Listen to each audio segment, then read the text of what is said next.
Bonjour à tous. Ces dernières années, nous avons connu une course au développement des nouvelles technologies. Si ces technologies nouvelles nous apportent confort et célérité dans l'exécution de nombreuses tâches, elles viennent avec leur lot de faiblesses. Grâce au cloud, on peut aujourd'hui sauvegarder de grandes quantités d'informations et y avoir accès partout dans le monde sur nos terminaux. Mais ces données sont très souvent la cible d'attaques. Quelles initiatives peut être encouragées pour arriver à un monde digital plus intelligent, plus sûr?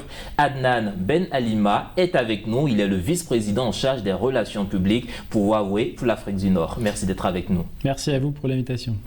Alors, l'actualité ces dernières semaines, on le sait, a été marquée par les récents développements de l'intelligence artificielle. Est-ce qu'on doit et est-ce qu'on peut avoir peur des potentielles cyberattaques de la part de ces intelligences artificielles? Alors c'est vrai que c'est un sujet qui est en vogue en ce moment, hein. On parle de l'intelligence artificielle, mais en même temps l'intelligence artificielle c'est un outil, c'est un nouvel outil qui peut être utilisé dans le bon et dans le mauvais sens. Donc c'est à nous de définir ce qu'on veut faire avec. Vous avez raison de dire que c'est un potentiel risque parce que maintenant les attaques cyber ne sont plus... il n'y a pas que des hackers humains qui le font, il y a maintenant des algorithmes intelligents basés sur l'IA qui le font. Mais nous, on va utiliser aussi l'IA comme outil pour contre-attaquer ces attaques-là. Donc c'est une arme à double tranchant, ça dépend de l'usage. Alors justement, vous êtes le responsable, vous êtes l'un des responsables de Huawei. Quelles sont les solutions que des opérateurs, des concepteurs comme vous proposent pour faire face à la aux cyberattaques, si on peut le dire ainsi? Alors nous, on donne un ensemble de recommandations qu'on nous-mêmes on applique en interne et on recommande de faire au niveau d'une entreprise ou même au niveau d'un État. Alors la première chose, c'est que l'approche même de la cybersécurité doit être une approche proactive, c'est-à-dire on doit être dans l'anticipation. Il ne faut pas attendre à ce qu'un drame arrive pour réagir, parce que là, les dégâts seront conséquents et le coût engendré sera assez conséquent aussi. Donc, toute approche proactive, anticipative, en termes d'anticipation, permet vraiment d'être plus efficace et être meilleur en termes de coût. Donc ça, c'est la première chose, donc l'approche. La deuxième chose, c'est aussi la conformité aux standards. Parce que vous savez, les systèmes d'information, c'est des systèmes qui sont faits de sous-blocs. Il y a plusieurs équipements, il y a plusieurs sous-systèmes d'information qui interopèrent tous pour donner un système final. Et si tout le monde ne parle pas le même langage, il y aura toujours des failles au milieu et là, il y aura des brèches. Donc du coup, la conformité aux standards internationaux, c'est quelque chose d'extrêmement important pour nous et c'est le message qu'on véhicule à tout le monde pour qu'ils choisissent des solutions standards et conformes à ces lois-là. Troisième chose, c'est la juridiction, c'est le modèle de gouvernance. Je vous donne un exemple, chez Huawei, la gouvernance concernant la cybersécurité, le département qui gère ça reporte directement au CEO de la boîte et il a le droit absolu sur tout ce qu'on fait. C'est-à-dire que la cybersécurité passe avant tout intérêt commercial, tout projet, tout développement de produits. Et c'est une priorité absolue. Et c'est ce que nous recommandons de faire pour qu'au niveau d'une entreprise ou au niveau d'un État, la cybersécurité doit être gérée au plus haut niveau de priorité pour qu'elle ait la chance de se développer et être traitée de façon importante pour ne pas avoir des surprises après. Et dernier point sur lequel nous, on focalise beaucoup, c'est le capital humain, c'est la formation, c'est d'avoir les personnes qualifiées pour gérer ce volet-là, parce que c'est une affaire d'hommes parfois.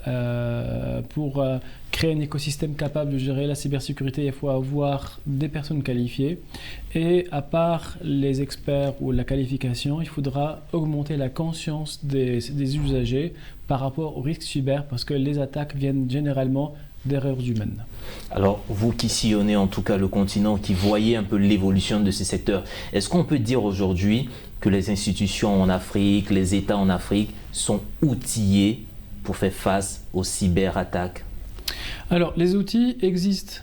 En fait, le problème n'est pas technologique. Les outils sont là, les produits ils sont de plus en plus robustes. Par exemple, les produits de Huawei sont conçus, c'est lors de leur conception que l'aspect cybersécurité il est introduit, c'est pas un module à part, mais c'est surtout l'usage qu'il faut faire attention. Hein. C'est l'usage, parce que les erreurs humaines peuvent créer ce genre d'incident. C'est lors de l'exploitation, lors de la maintenance, lors des interventions, lors de la phase opérationnelle qu'il faut faire très attention, et surtout la phase d'usage. C'est pour ça que tout à l'heure je parlais de prise de conscience par rapport à ça, mais sinon la technologie elle est là, elle est mature, elle est déployée un petit peu partout, donc l'enjeu c'est surtout ça, c'est les compétences et l'usage. Alors il y a deux aspects qui me reviennent pendant que vous intervenez. Vous avez dit tout à l'heure que le facteur humain, le capital humain est très important, donc il y a cette capacité ou cette faculté d'éthique. Il y a la compétence, mais il y a aussi l'éthique qui doit être mise en avant. Et l'autre aspect, vous dites que les arguments nécessaires pour lutter sont introduits, en tout cas dans les logiciels, au moment de leur conception. Une fois que ces logiciels ou ces applications sont mises sur le marché pour permettre, en tout cas, d'assurer une certaine sécurité, est-ce qu'avec le temps, ces applications ne sont pas dépassées? Quelque chose qui a été conçu en 2022, en 2023, il y a des cybermenaces qui sont aussi actualisés, on va dire. Oui, vous avez tout à fait raison de poser cette très bonne question, parce que la cybersécurité, ce n'est pas une tâche qu'on fait une fois et on s'arrête. C'est une tâche dynamique qui doit évoluer dans le temps. C'est pour ça que j'ai dit tout à l'heure qu'il faut que ça soit une priorité pour le chef d'entreprise, pour qu'on fasse toujours attention à ce sujet-là et qu'il évolue au fur et à mesure. Parce que les types d'attaques changent, les technologies changent, tout évolue en fait, et surtout dans notre domaine, dans le secteur du numérique, les choses évoluent très rapidement. Donc il faut vraiment toujours s'adapter et mettre à jour nos systèmes, mettre à jour nos logiciels de protection, mettre à jour nos process aussi, parce que ceux qui cherchent des failles, ils avancent toujours aussi, hein, et ils ont des outils de plus en plus intelligents, comme l'IA par exemple. Alors, on parle de cyberattaque. Vraiment, nous sommes un peu plus orientés sur l'Europe, les États-Unis, en tout cas ces grandes puissances. On se dit que là-bas, il y a matière à les attaquer parce qu'il y a plus de richesses. Mais pour le continent africain où le réseau numérique, le digital n'est pas encore à maturité, on va le dire ainsi, est-ce qu'il y a véritablement menace? Alors, je vais vous répondre par deux chiffres. Je ne sais pas si vous les avez ou non, mais le coût des cyberattaques sur le continent africain est estimé à 3 milliards de dollars par an. Donc je pense qu'il y a matière. Donc ça intéresse pas mal de gens. Deuxième chiffre, c'est il y a plus que 1600 attaques par semaine sur le continent africain. Donc même si la digitalisation n'est pas très bien développée comme dans d'autres régions développées dans le monde, mais il y a assez de matière pour intéresser pas mal de hackers et pour que les cyberattaques puissent arriver sur le continent. Alors mais justement, vous parlez de 1600 attaques. Est-ce que ce sont, on va dire, des attaques, je ne pourrais pas qualifier de fructueuses, mais je vais prendre ce thème. Est-ce que ce sont des attaques fructueuses pour ceux qui mènent ces attaques, ou c'est juste pour se faire voir, pour dire oui, nous pouvons attaquer, ou bien véritablement ces personnes? Il y a différents profils, hein. Donc il y a ceux qui font ça pour l'argent, il y a ceux qui font ça pour le fun. C'est surtout des jeunes qui se mettent des défis, des challenges. Il y a ceux aussi qui font des tableaux de chasse pour se faire une réputation. D'accord? Et après, il y a ceux aussi qui font ça juste pour détruire quelque chose, pour montrer que voilà, c'est des systèmes défaillants, il faut les casser. Donc en fait, les profils des hackers, il est très différent, et il y en a de toutes les couleurs. Il y en a de toutes les couleurs et l'Afrique doit prendre en tout cas ses précautions. Et dans cette lutte, dans cette dynamique, est-ce que votre message est entendu et surtout, est-ce que vous pensez que dans 10, 15, 20 ans, l'Afrique aura les compétences et les moyens pour faire face à ces cyberattaques? Alors, vous avez mentionné un point très important, c'est les compétences. C'est la chose qui prend le plus de temps à mettre en place. Parce que la technologie, l'accès à la technologie, en fait, la spécificité de l'infrastructure numérique, contrairement à d'autres types d'infrastructures, par exemple industrielles, infrastructures ferroviaires, routières, etc., qui prennent beaucoup de temps, ils doivent avoir un historique. Lorsqu'on veut investir sur le numérique, le time to market, il est très rapide. D'accord? Donc on peut déployer des solutions en quelques semaines, parfois en quelques jours. Et on a automatiquement accès aux dernières technologies. Donc on n'a pas besoin de vivre l'évolution qu'il y a eu derrière. Donc lorsqu'on décide d'y aller, on a directement la technologie la plus récente. Donc la technologie n'est pas du tout un bottleneck ou bien un goulot d'étranglement de point de vue timing. Par contre, former des personnes, ça prend du temps. Parce que le cursus pour former des personnes, ça prend du temps. Et après, ces personnes doivent créer un écosystème.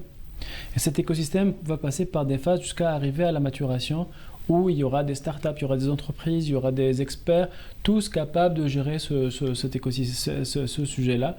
Et là, ça va prendre un petit peu plus de temps. Ça ne va pas prendre 15-20 ans. Si on s'y met, je pense, en beaucoup moins que ça, on peut y arriver.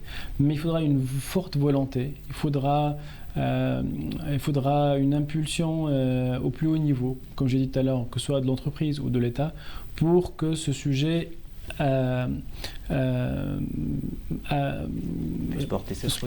puisse porter ses fruits rapidement, parce que il a un problème, ce sujet, ce qu'il est toujours vu comme étant un centre de dépenses, un centre de coûts. Parce que l'investissement sur la cybersécurité ne rapporte pas de l'argent de façon intrinsèque. Ça vous protège de perdre éventuellement de l'argent. Donc c'est une gestion de risque. Et parfois on la néglige.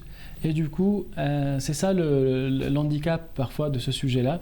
Et cela ne peut changer que lorsque le décideur dit « Non, moi je veux ça, ça coûte ce que ça coûte, mais je veux investir sur la cybersécurité parce que je sais que cette éventualité-là, tôt ou tard, elle va arriver.